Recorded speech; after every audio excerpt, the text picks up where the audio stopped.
Snow wasn't supposed to be red. That was the only thought running through Sarah's mind as she stared at the drift outside her cabin door. In the unforgiving winter of the Wyoming territory, a pregnant woman alone was already a tragedy waiting to happen. But when Sarah Miller dragged a bullet-riddled stranger across her threshold, she didn't just invite death into her home. She invited a war. She thought she was saving a drifter. She had no idea she was holding the life of the most powerful man in the West in her trembling hands. And the men who shot him, they were coming back to finish the job. The wind didn't howl in the Laramie Plains, it screamed. It was a sound that Sarah Miller had grown accustomed to in the 6 months since her husband, Thomas, had been buried under the rocky soil of the plot they boldly called a ranch. Now, with the heavy clouds of November 1887 pressing down on the flatlands, the silence inside the cabin was far louder than the storm raging outside. Sarah pressed a hand to the small of her back, arching against the dull ache that had become her constant companion. She was 7 months pregnant, heavy with a child who would never know its father. The cabin was sturdy, built of rough-hewn lodgepole pine, but it felt fragile against the approaching blizzard. The wood stove in the corner was devouring their winter stockpile of fuel at an alarming rate. She wrapped her woolen shawl tighter around her shoulders and moved to the window. The glass was frosted at the corners, framing a view of nothing but grey sky and white earth. "Just get through the night," she whispered to herself. It was a mantra. She needed wood. The stack by the stove was dwindling to bark and splinters. Pulling on her heavy buffalo hide coat and Thomas's oversized boots, she grabbed the iron latch of the door. The wind fought her, slamming the door back against the interior wall as soon as the latch clicked. Snow swirled into the room, instantly settling on the floorboards like fine dust. Sarah stepped out onto the small porch. The cold was a physical blow, stripping the breath from her lungs. She squinted against the biting flakes, looking toward the woodpile near the barn. That was when she saw it. It wasn't a log. It was a shape too organic, too crumpled to be wood. It lay halfway between the barn and the porch, a dark smudge against the pristine white. A horse stood nearby, reins trailing in the snow, its head lowered in exhaustion. The animal was shivering violently, its coat matted with ice. Sarah's heart hammered against her ribs. She waddled as fast as the deep snow allowed, the cold air burning her throat. As she got closer, the shape resolved into a man. He was lying face down, one arm stretched out, as if he had been crawling toward the light of her window. "Mister!" she called out, her voice snatched away by the gale. There was no movement. She reached him and fell to her knees, the snow soaking instantly through her skirts. He was big, broad-shouldered and heavy. She grabbed the shoulder of his sheepskin coat and heaved. It took all her strength to roll him over. His face was a mask of grey pallor, partially covered by a thick, dark beard that was crusted with ice. But it was the dark stain spreading across his abdomen that made Sarah gasp. Blood. Fresh and bright against the snow. He had been shot. He groaned, a low, guttural sound that was barely human. "You're alive," she breathed. She looked back at the cabin. It was 20 yards away. In her condition, dragging a dead weight that far seemed impossible. But leaving him here was a death sentence. He would be frozen solid in an hour. "I need you to help me," she yelled at him, though his eyes remained closed. "You have to push." She grabbed him under the armpits. The smell of copper blood, wet wool and gunpowder assaulted her nose. She pulled. Her boots slipped on the ice, and she fell hard, jarring her hip. Panic flared in her chest, panic for the baby. She took a breath, steadied herself, and pulled again. Inch by inch, she dragged him.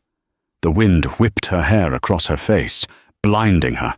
Every muscle in her body screamed in protest. Her belly felt tight, hard as stone. "Don't lose the baby! Don't lose the baby!" It took 10 agonizing minutes to reach the porch steps. Getting him up the 3 wooden stairs was a nightmare of leverage and grunting effort. Finally, she dragged him across the threshold and kicked the door shut, collapsing against it, gasping for air. The room was suddenly stiflingly hot compared to the outside. The man lay on the rug, a puddle of melting snow and blood forming beneath him. Sarah didn't rest. She couldn't. She stripped off her heavy coat and knelt beside him. His sheepskin coat was heavy and soaked. She undid the buttons with trembling fingers. Beneath it, he wore a fine linen shirt. Or it had been fine once. Now it was ruined. She saw the gun belt then. It wasn't the rig of a common drifter. The leather was tooled with intricate floral patterns, worn smooth by use. The revolver in the holster was a Colt Peacemaker, the grip made of ivory, yellowed with age. She pulled the shirt open. The bullet had entered just above his hip. It was bad, but it hadn't hit the center of his gut. It was a through and through, likely missing the vital organs, but tearing muscle and grazing bone. Sarah ran to the stove, grabbing a kettle of hot water and a clean rag, one of Thomas's old shirts she had been saving for baby diapers. She returned to the stranger and pressed the cloth against the wound. His eyes flew open. They were steel grey, sharp and lucid for a terrifying second before pain clouded them. His hand shot out, gripping her wrist with a strength that made her cry out. "The ledger!" he rasped, his voice like gravel grinding together. Did they get the ledger?" "You're safe," Sarah said, trying to pry his fingers loose. "You're at the Miller homestead. You've been shot." "Hide it," he wheezed, his eyes rolling back. "Don't let... Wesley, find me." His hand went limp, dropping to the floor. Sarah stared at him. Wesley? She didn't know a Wesley. She looked at his coat. Tucked into the inside pocket was a thick, leather-bound book. She hesitated, then pulled it out. It was heavy, sealed with a leather strap. She shouldn't look. It wasn't her business.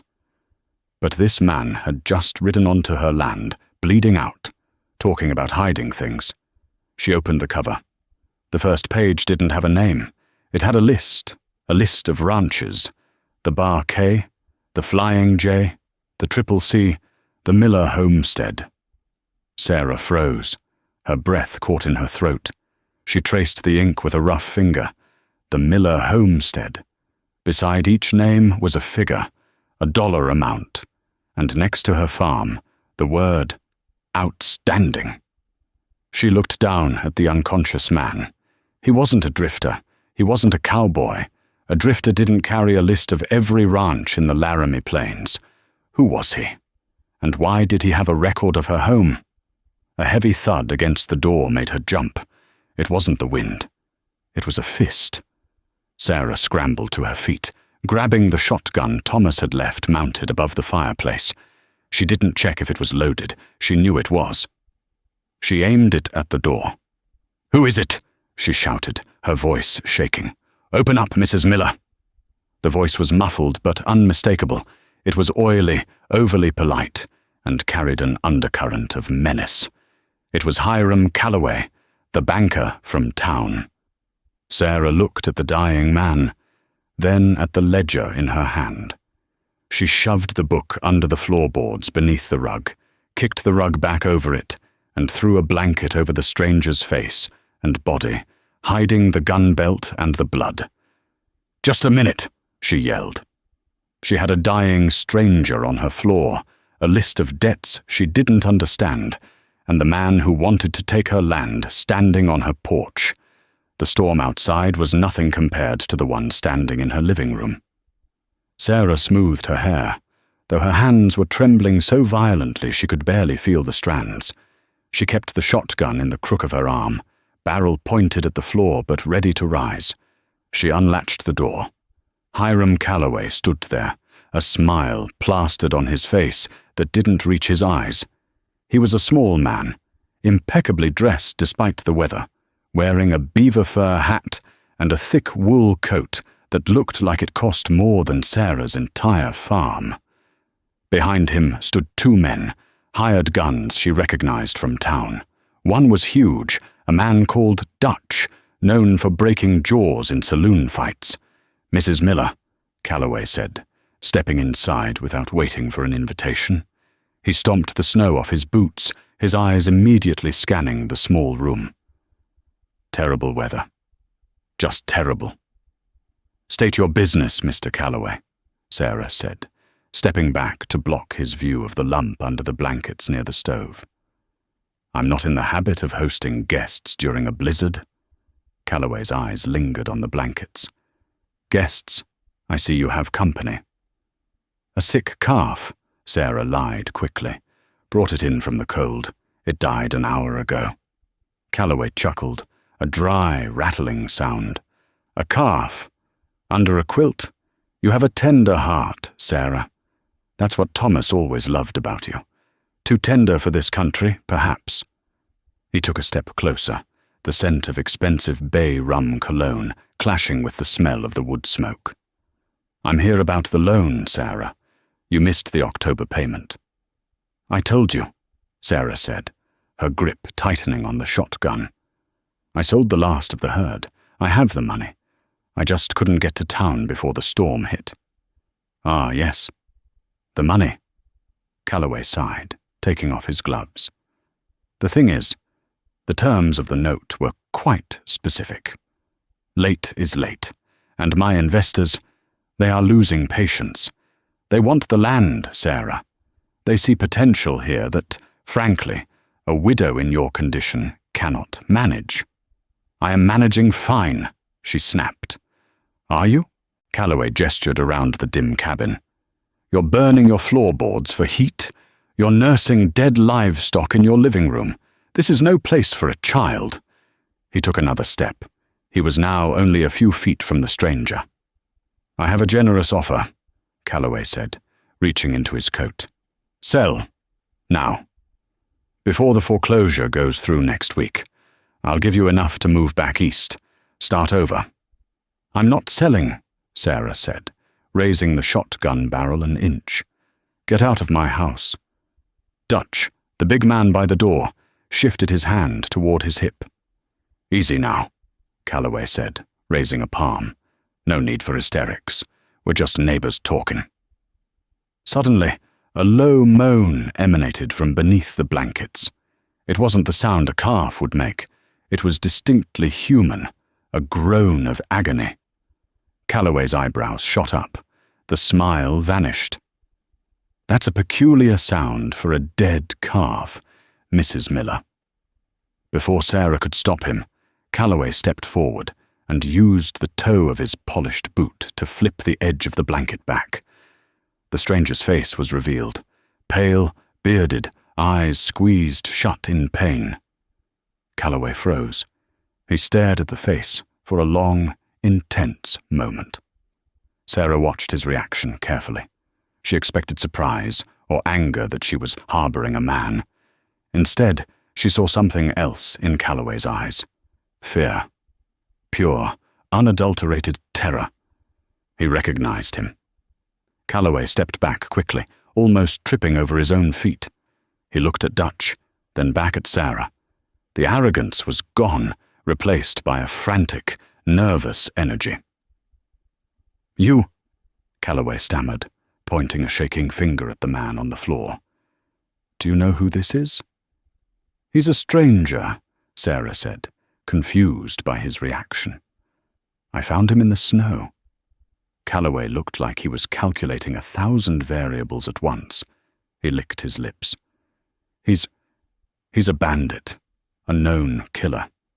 You're in danger, Sarah." "If he's a killer, why are you shaking, Hiram?" Sarah asked, her voice steadying as she sensed the shift in power. Calloway's eyes narrowed. "Dutch, get him! We're taking him to the sheriff." "No." Sarah leveled the shotgun at Dutch's chest. "He's wounded. Moving him will kill him. You're not taking him anywhere." "You stupid woman!" Calloway shrieked, his composure cracking completely. "You have no idea what you've done. That man is—" He stopped himself. He looked at the stranger, then at the storm raging outside, and finally at the double-barreled shotgun pointed at his hired muscle. "Fine," Calloway spat. "Keep him. Let him die here. It saves me the trouble. But listen to me, Sarah. If he wakes up, if he speaks, you tell him nothing. You hear me?" "Get out," Sarah repeated. Calloway glared at her, hate burning in his eyes. "The foreclosure stands. I'll be back in 3 days with the sheriff to evict you.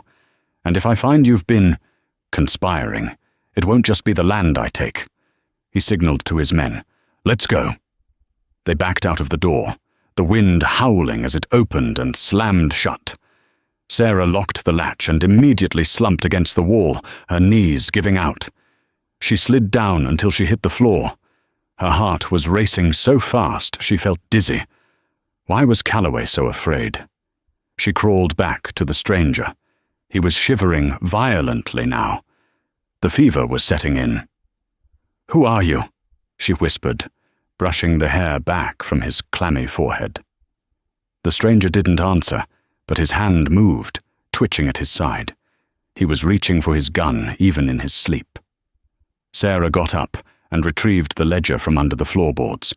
She sat by the light of the dying stove and opened it again. She turned past the list of ranches to the back of the book.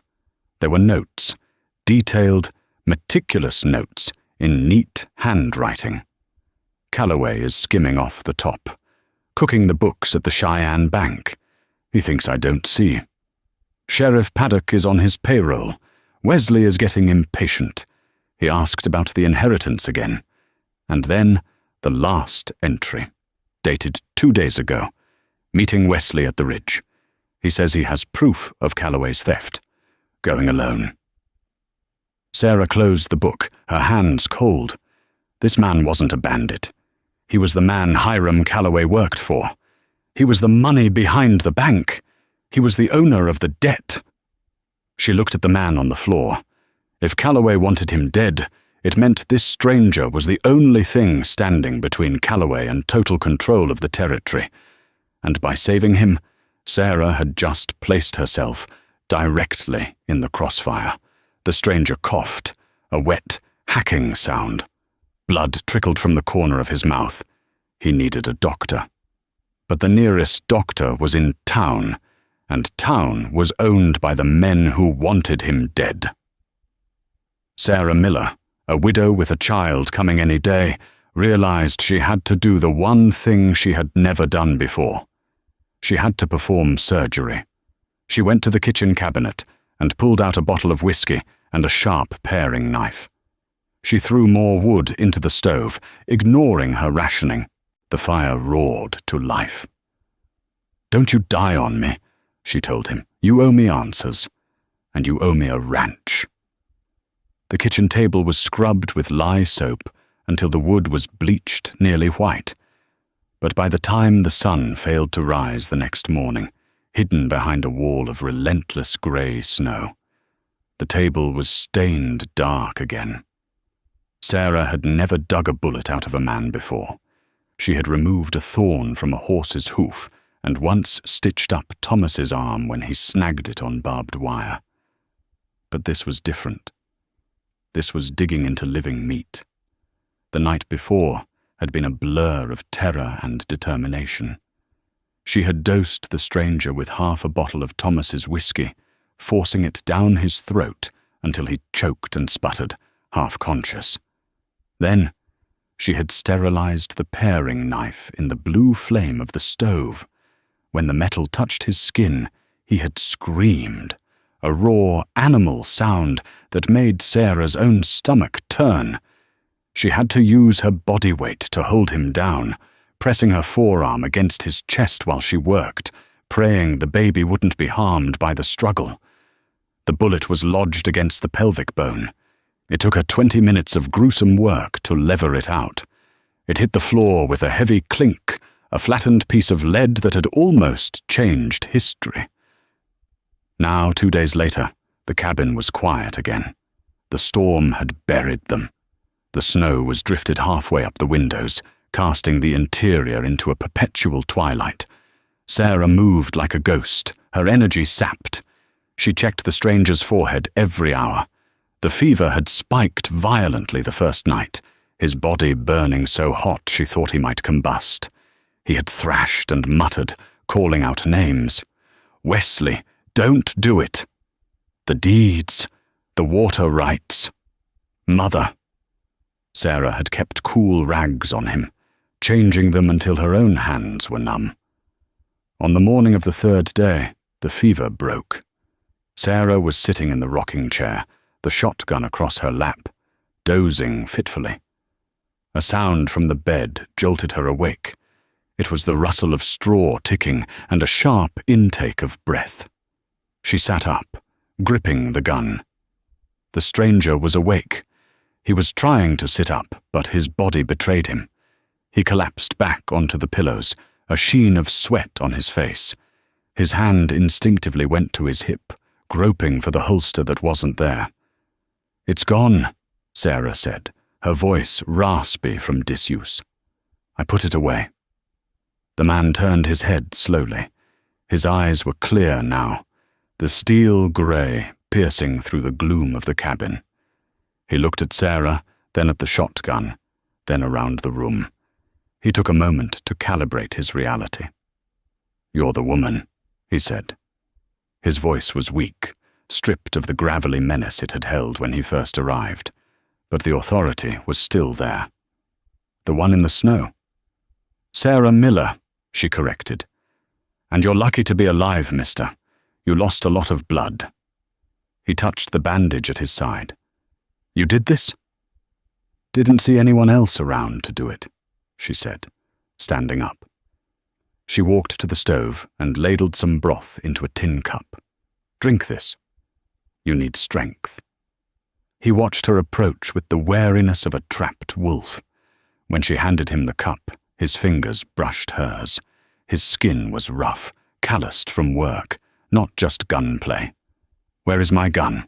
he asked, not drinking. "Safe, where you can't shoot me or yourself by accident." Sarah sat back down, keeping a safe distance. "And where is Calloway?" The name made him flinch. He took a sip of the broth, grimacing. "Calloway was here." "He came to foreclose," Sarah said. "Saw you on the floor. Looked like he'd seen a ghost. He ran off, but he said he'd be back with the sheriff. He seemed terrified of you." The stranger let out a short, bitter laugh that turned into a cough. "He should be." "Who are you?" Sarah demanded. "I went through your pockets. I saw the ledger. I saw the list of ranches. You have my home listed as outstanding. Are you a debt collector? A marshal?" The man looked at her for a long time. He seemed to be weighing the cost of the truth against the likelihood of her shooting him. Finally, he sighed, sagging into the mattress. "My name," he said slowly, "is Clayton Graves." Sarah dropped the rag she was holding. The name hit the floor heavier than the bullet had. Clayton Graves. In Wyoming, that name wasn't just a name. It was a force of nature. Clayton Graves owned the Overland Syndicate. He owned the slaughterhouses in Chicago, the shipping yards in Cheyenne, and half the politicians in Washington. He was the cattle king. Rumors said he ate steak for breakfast and nails for dinner. He was the richest man in 3 territories. And he was lying on her spare bed, wearing her dead husband's flannel shirt. "Your Graves," Sarah whispered. "The Graves who cut the fences in 85? The one who brought in the regulators?" "The very same," Clayton said dryly, though the stories about the regulators were exaggerated. Mostly. "What are you doing dying on my porch?" Sarah asked, anger flaring over her shock. "A man like you travels with an army. You don't freeze to death alone in a blizzard. I do when my own army turns on me, Clayton said. His face darkened. I was on my way to a meeting, a private meeting. No guards, just me and my brother. Wesley, Sarah said. Clayton's head snapped up. You read the journal. I skimmed it. Hard not to, when a man bleeds on your floor. Clayton closed his eyes. Wesley is my half-brother. I raised him. I gave him the Southern District to manage. I thought... He trailed off, a look of profound pain crossing his face. I found out Calloway, my banker in town, was skimming funds, falsifying loans, foreclosing on widows and pocketing the equity. He looked meaningfully at Sarah. I came to fix it, Clayton continued. Wesley told me he had the proof. He asked me to meet him at the ridge near the old mining pass. Said we needed to keep it quiet so Calloway wouldn't run. It was a trap, Sarah guessed. Wesley was waiting, but not with proof, with a Winchester repeating rifle. Clayton touched his side. He didn't want to fix the corruption, Mrs. Miller. He wanted to take over. With me dead, the syndicate falls to him. He shot me. I managed to get a shot off, spooked his horse, and I rode into the storm. I rode until the horse died. Then I crawled. Sarah stared at him. The drama of the territory's high society had landed in her lap. So, Sarah said, processing this, Calloway is working for Wesley. Calloway is a leech, Clayton spat. Wesley is the host. If Calloway saw me alive, he's already sent word to Wesley. They can't let me leave this valley. If I get to Cheyenne, if I get to a telegraph, they hang. Both of them. And if they find you here? Then they kill us both, Clayton said simply. And they burn this cabin to the ground to hide the evidence. Sarah instinctively placed a hand on her swollen belly. The wind outside rattled the doorframe, a reminder that the storm was the only wall between them and the men who wanted them dead. How long until the storm breaks? Clayton asked. Maybe tomorrow, Sarah said. The wind is dying down. Then we have until tomorrow, Clayton said, trying to push himself up again. This time he managed to sit, though his face was grey. I need my gun, Sarah. And I need you to listen to me very carefully, because when that snow stops, hell is coming up that driveway. The truce between Sarah and Clayton Graves was fragile, built on the necessity of survival. For the rest of the day, Sarah helped him move. He was too weak to walk, but she helped him into the chair by the fire so he could clean his weapon. She watched him handle the Colt Peacemaker. His hands, though shaking slightly from weakness, moved with a practiced fluidity. He checked the cylinder, wiped the mechanism with a rag, and snapped it shut. It was an extension of his hand. You're good with that, Sarah noted. I had to be before I was rich, Clayton muttered. Money buys safety, but it makes you soft. I got soft. That's why Wesley got the drop on me. Why my ranch? Sarah asked suddenly. She was sitting opposite him, peeling potatoes. In the book. Why was the Miller place marked? Clayton hesitated. He looked at the fire, the flames reflecting in his dark eyes. You're not going to like the answer. I haven't liked anything about this week, Mr. Graves. Try me. Clayton reached into his coat pocket, which was draped over the chair, and pulled out a folded map. He spread it on the small table between them. It was a survey map of the valley, but it had lines drawn on it in red ink that Sarah had never seen before. This is the Laramie Basin, Clayton said, pointing a finger. Here is town, here is the Barquet, and right here, smack in the middle of the narrowest part of the valley floor, is your land. I know where I live, Sarah said. Do you know what you live on? Clayton asked. He traced a red line that cut straight through her property. The Union Pacific Spur line. They approved the expansion last month. It's not public knowledge yet. Sarah frowned. A railroad? The railroad needs water, Clayton explained, and they need a flat grade. Your husband, Thomas, he claimed the only plot of land in this sector with a year-round natural spring and a flat grade through the canyon. Sarah felt a chill that had nothing to do with the drafty cabin. Thomas always said the spring was the life of this place.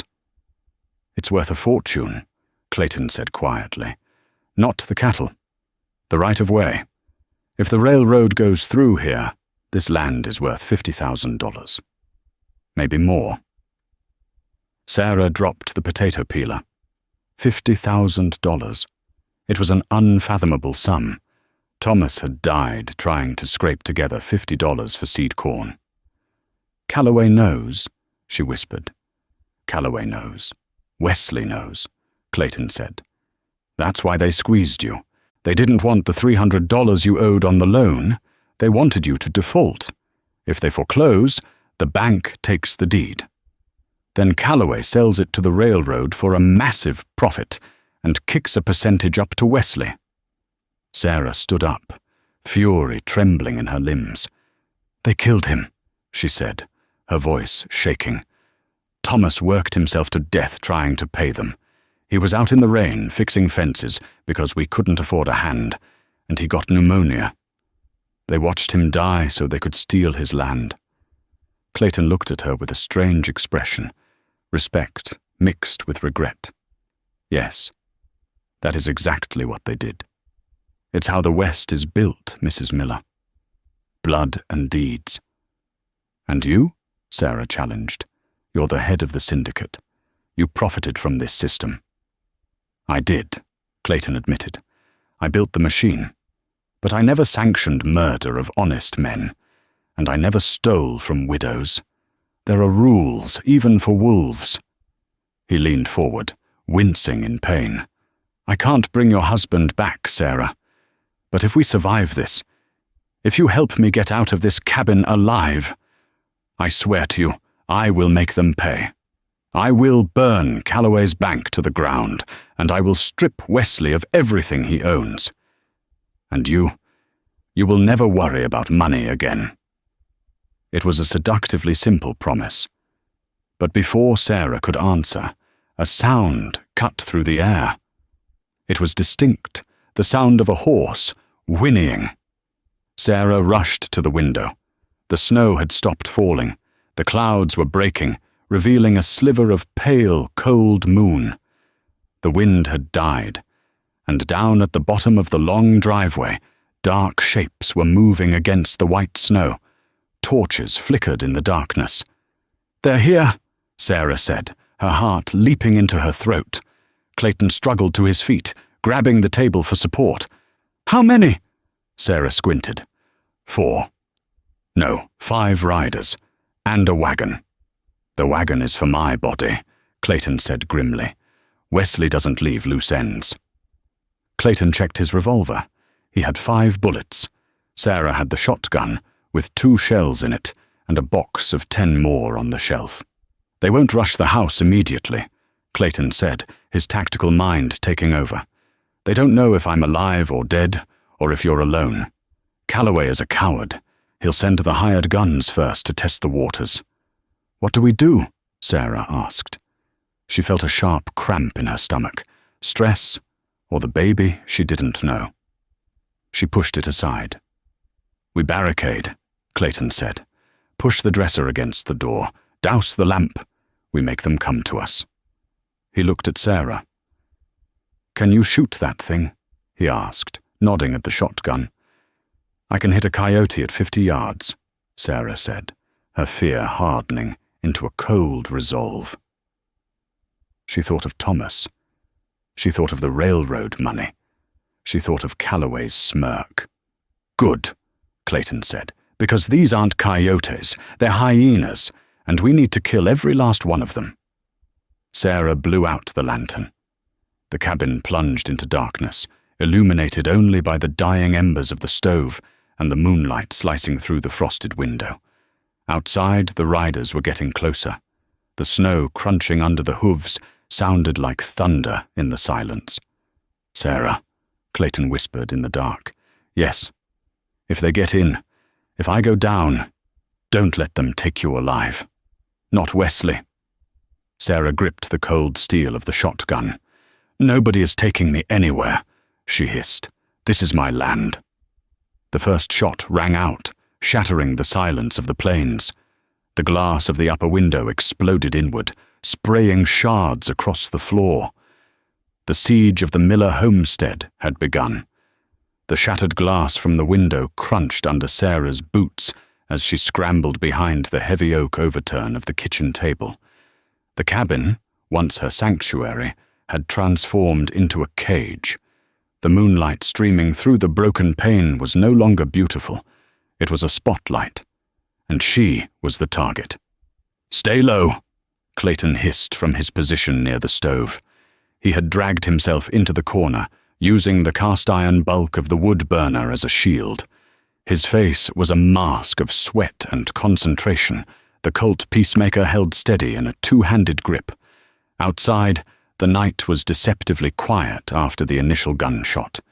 The wind whispered through the eaves, carrying the muffled crunch of footsteps on snow. "Come on out, Mrs. Miller," Dutch's voice boomed from the darkness. Closer now. "Mr. Calloway just wants to talk. We know you got a guest in there." Sarah looked at Clayton. He shook his head slightly, a silent command. "Don't answer." "We know he's hurt," Dutch yelled. "He can't fight. Send him out and you keep the farm. No harm done." "Liar," Sarah whispered, her fingers white-knuckled on the stock of the shotgun. "Watch the back door," Clayton murmured, his voice barely audible. "They're talking to keep us looking front. They'll try to flank." Sarah shifted her weight, turning toward the heavy rear door that led to the woodpile. It was barred, but wood could be broken. Suddenly, a shadow detached itself from the gloom of the porch. A man lunged toward the broken window, trying to vault over the sill. Crack. Clayton fired once. The muzzle flash illuminated the room in a strobe of yellow light. The man in the window jerked backward, as if yanked by an invisible rope, tumbling back into the snow with a wet thud. "One," Clayton counted, his voice devoid of emotion. "You son of a—" Scream erupted from outside, followed by a barrage of gunfire. Bullets hammered the cabin walls. Splinters of pine showered down like rain. A slug punched through the door, burying itself in the dresser they had pushed against it. Sarah screamed, covering her head as crockery on the shelves exploded.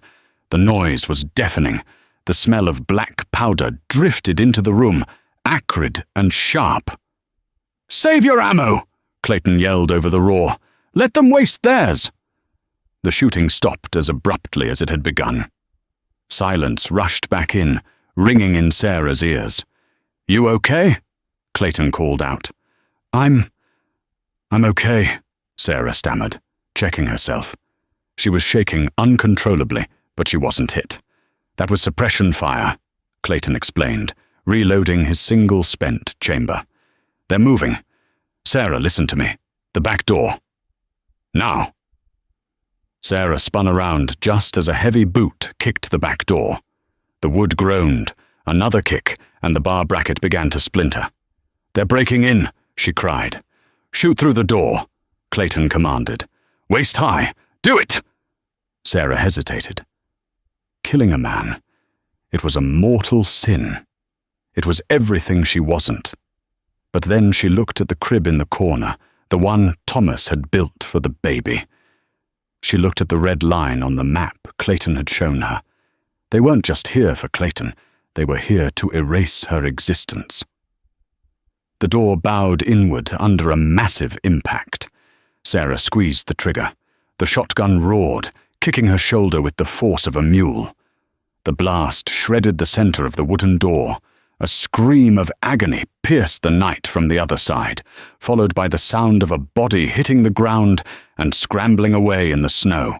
"Good girl," Clayton rasped. "Now reload, quickly." Sarah's hands fumbled with the box of shells. She broke the barrel, pulling out the smoking casing, and jammed a fresh one in. Tears were streaming down her face, hot and angry. "I think I hit him," she sobbed. You stopped him, Clayton said firmly. There's a difference. Graves! A new voice called out from the front yard. It was smooth, cultured, and terrifyingly calm. Clayton froze. Wesley. I know you're in there, brother. Wesley's voice carried easily through the broken window. And I know you're bleeding. Why drag this out? You're hiding behind a woman's skirts. That's beneath you, even for a bastard. Clayton's jaw tightened. I'm not hiding, Wes. Come in and get me. Oh, I don't need to come in. Wesley chuckled darkly. I have time, but Mrs. Miller doesn't. Tell me, Clayton, does she know about the San Saba deal? Does she know how you treated your partners down in Texas? Don't listen to him, Clayton growled to Sarah. He's a disease, Mrs. Miller, Wesley shouted. Everything he touches dies. Your husband, now you. Send him out, and I give you my word as a gentleman. You and your child walk away with $5,000. Sarah looked at the door, then at Clayton. The man was pale, sweat dripping from his beard, blood seeping through the fresh bandages. He looked like death warmed over, but his eyes were burning with a fierce will to live. He's offering $5,000, Sarah shouted back, her voice surprising her with its strength. But the land is worth $50. I think I'll wait for the railroad, you snake. Silence outside. Then a low, impressed laugh from Wesley. She's smarter than Calloway said. Pity. What are they doing? Sarah whispered, crawling over to Clayton. Clayton listened intently. The crunch of snow had stopped. But there was a new sound, a sloshing sound, liquid being poured. His eyes went wide. Kerosene, he whispered. What? They aren't going to storm the house again, Clayton said, gripping her arm. They realized they can't get in without taking a bullet, so they're going to flush us out. Fire, Sarah breathed, the blood draining from her face. Get the blankets, Clayton ordered, struggling to his knees. Soak them in the water bucket. Cover your mouth. We're about to lose the roof. As if on cue, a flickering orange light danced across the ceiling beams. A torch had been thrown onto the shingles. Then another. The dry pine, seasoned by years of wind and sun, caught instantly. The crackle of flames began, sounding like 1,000 dry twigs snapping at once. They're burning us out, Sarah said, panic rising in her chest. We have to move, Clayton said, holstering his gun and grabbing the edge of the table to stand. He swayed, nearly falling, but Sarah caught him. To the barn? She asked. No, they'll be watching the path to the barn. They'll cut us down before we make 10 yards. Clayton looked around the room, his eyes landing on the root cellar trap door in the corner of the kitchen floor. The cellar? Sarah asked.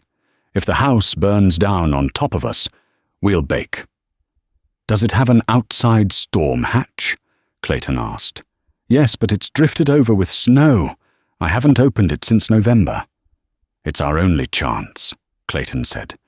We go into the cellar, wait for the floor to catch, then break out the storm hatch. The smoke will cover our exit. They'll think we're dead or burning inside. The roar of the fire grew louder. Smoke began to curl down from the ceiling, thick and grey. The temperature in the room spiked. Sarah grabbed the handle of the trap door and heaved it open. The smell of damp earth and potatoes wafted up, a stark contrast to the burning wood. Go, Clayton said, shoving her gently. I'm right behind you. Sarah lowered herself into the darkness just as a burning shingle fell through the roof, landing on the bed where Clayton had been lying minutes ago. The quilt ignited in a whoosh of flame. Clayton dropped into the hole after her and pulled the trapdoor shut above them. They were plunged into absolute darkness, listening to the sound of their home being devoured by fire above their heads. The root cellar was an oven. Above them, the floorboards groaned under the weight of the inferno, turning the damp earthen pit into a suffocating steam room. We can't stay here, Sarah choked, pressing a wet rag to her mouth. Smoke was already bleeding through the cracks. Clayton struck a match, the small flame illuminating his ghastly, pale face. He pointed to the slanted wooden doors on the far side. "The storm hatch. We have to clear the snow." Sarah rushed to the hatch. It was held by a simple latch, but the heavy drift outside pressed against it like a boulder. They pushed together, boots digging into the dirt floor, but the wood barely groaned. Suddenly, a massive crash shook the earth. The cabin roof had collapsed. Embers and burning debris rained down onto the trapdoor they had just entered through, and the heat spiked instantly. "Now!"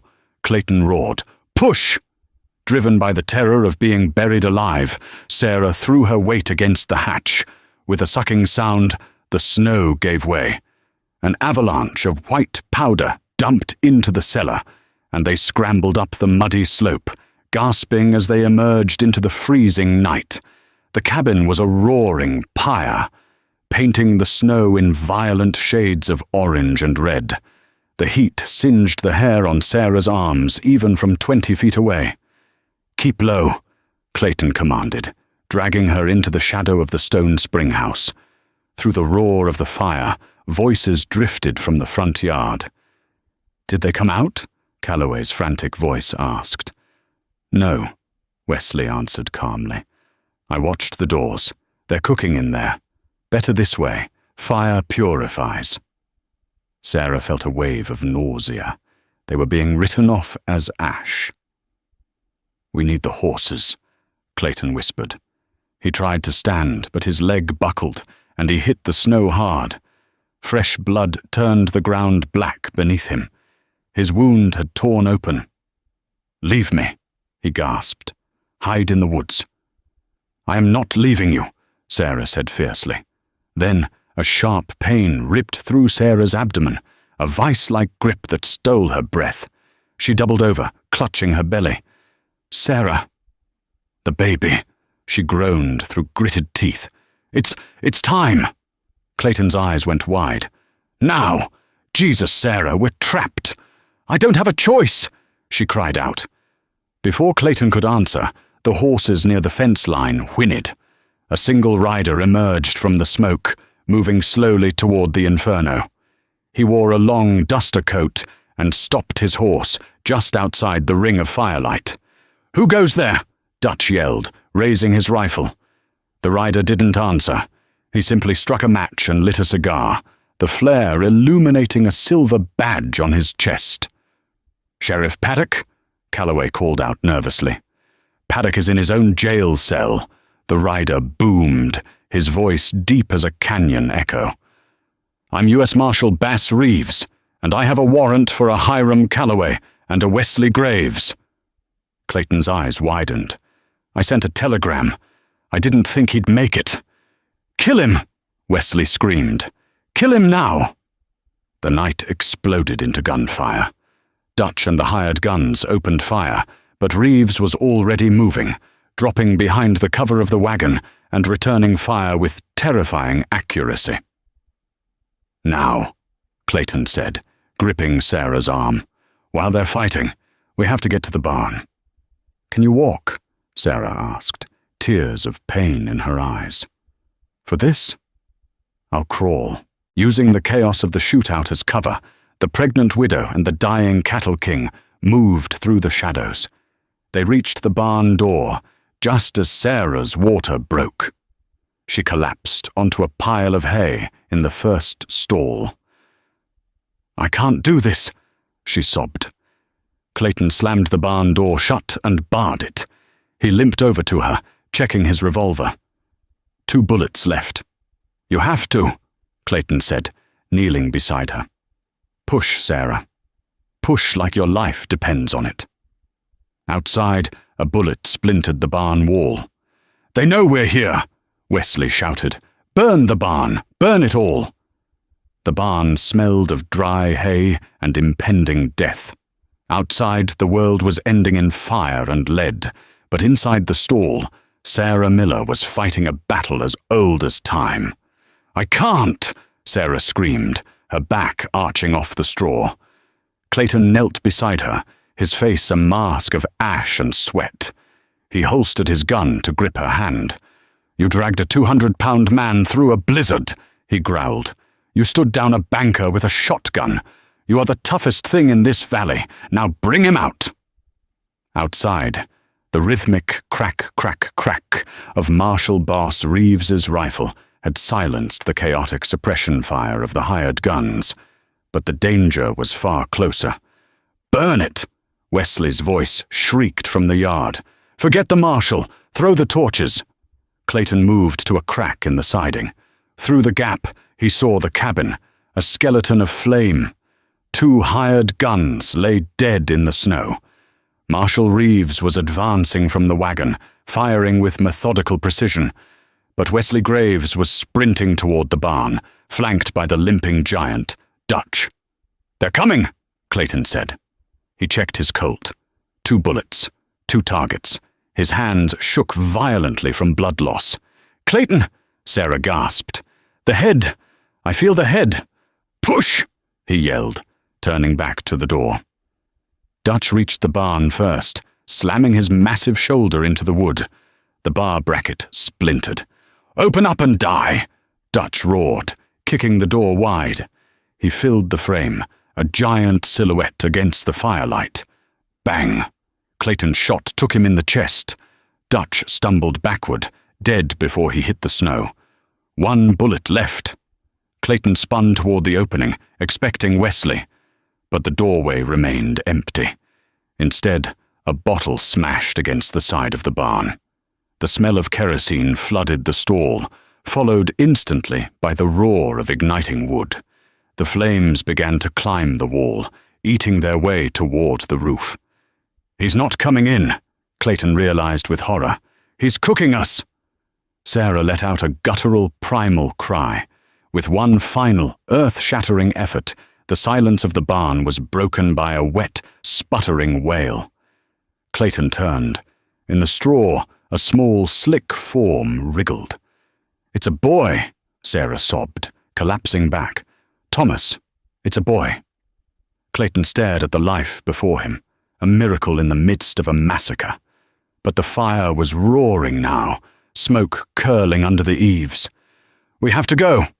Clayton whipped off his heavy coat, wrapping the infant tight. He hauled Sarah up. She leaned heavily on him, legs trembling. He kicked the back stall door open, the one leading to the corral, away from the main fire. They stumbled out into the freezing air, the heat of the burning barn at their backs. "There!" a voice hissed. Wesley stepped out from the shadows of the fence. He was disheveled, his eyes wild, his fine suit scorched. He aimed his revolver at Clayton's chest. "I knew you'd scurry out the back," Wesley sneered. Clayton shoved Sarah behind him, shielding her and the baby. He raised his Colt, but his arm wavered. The blood loss had taken his strength. "It's over, Wes. Reeves is here." "I can still win," Wesley said, his hand shaking. "I kill you. I kill the witness. I ride south." "You'll never make it. Put the gun down." "I am not your brother," Wesley screamed, stepping closer. "I am the shadow you cast, and I am done living in the dark." Wesley's finger tightened on the trigger. Clayton knew he was too slow. He braced himself for the impact. Crack! The shot rang out, sharp and final. Clayton didn't feel the bullet. He opened his eyes. Wesley stood still, a look of profound confusion on his face. A small red dot appeared in the center of his forehead. He dropped to his knees, then fell face forward into the snow. From the darkness of the tree line, Marshal Bass Reeves emerged, lowering his smoking rifle. He walked toward them, boots crunching in the snow, calm as a Sunday morning. He checked Wesley's body, then tipped his hat to Sarah. "Mom," Reeves rumbled. Sorry for the delay. The smoke made for a poor line of sight. Clayton slumped against the corral fence, the adrenaline finally leaving him. Sarah knelt beside him, clutching the bundle against her chest. "Is he?" Clayton gestured to the baby. "He's perfect," Sarah wept. Clayton smiled, his eyes closing. "Good," We won. 6 months later. May 1888. The Laramie Plains had transformed. The white hell of winter was gone, replaced by a vibrant, impossible green. Wildflowers dotted the valley floor, and where the charred cabin had once stood, the framing of a new house rose against the sky. 2 stories, painted white. Sarah Miller stood on the porch of the temporary bunkhouse, holding little Thomas. He was fat and happy, gurgling at the spring breeze. A shiny black carriage came up the drive. Clayton Graves stepped out. He walked with a silver-handled cane now, leaning on it heavily, but he looked strong. "Mr. Graves," Sarah said, "you're early." "I told you to call me Clayton." He walked up the steps, removing his hat to look at the baby. "He looks like his father." "He has his father's eyes," Sarah agreed softly. Clayton turned to survey the valley. "The track layers are 5 miles out. They'll cross the lower creek by Tuesday." He reached into his jacket and handed her a thick envelope. "Signed, sealed, and recorded. Calloway is breaking rocks in Yuma prison. And this is your copy of the deed transfer and the railroad rights." Sarah opened it. The check on top was for $60,000, a fortune, but underneath was a document she hadn't expected. Partnership agreement, the Miller Graves Cattle Company. "I can't run the syndicate alone anymore," Clayton said, meeting her gaze. "I need someone I can trust, someone who doesn't scare, someone who can dig a bullet out of a man and deliver a baby in the same week." Sarah looked at the document, then at the land Thomas had died for. She wasn't just a widow anymore. She was a partner to the most powerful man in the West. "I have conditions," she said. "Name them." "No fences on the North Ridge. I want the elk to pass through." Clayton smiled. "Done. And you stay for dinner. I made a roast." Clayton Graves, the cattle king, bowed his head. "I wouldn't miss it for the world." As they turned to go inside, the wind blew across the plains. Not a scream this time, but a song of survival, and of a winter that finally, truly, ended. And that is the legend of Sarah Miller and Clayton Graves. From a frozen cabin in the middle of nowhere to an empire built on trust, they proved that sometimes the most dangerous storms aren't the ones outside, but the greed in men's hearts. Sarah didn't just save a stranger that night.